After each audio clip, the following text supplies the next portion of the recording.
legit ba to? May napanood kasi ako kay Sir Rafi Tulpo. Actually, Sir Chili, no? Na-content natin yung napanood mo kay Sir Rafi Tulpo na condominium project na hindi na i-deliver, hindi na i-turn over.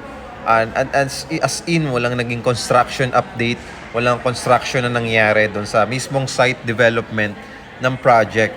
Okay? So, hindi ko na i-mention kung anong developer yun. Pero, yes, totoo yung balita na yon. Okay?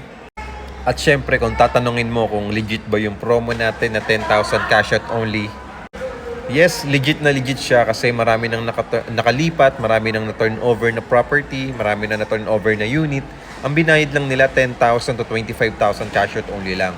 So, ibig sabihin, legit talaga yung property na ino-offer natin na no down payment promo, 30 to 90 days process lang, pwede ka na makalipat.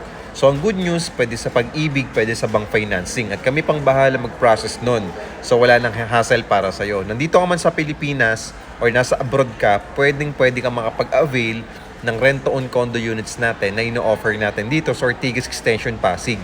Malapit sa mall, malapit sa school, hospital, SM, National University, STI, elementary and high school, private or public school, meron dito. So harap pa siya ng MRT4 na gagawin. So ano pang inaantay mo? Follow na and message na.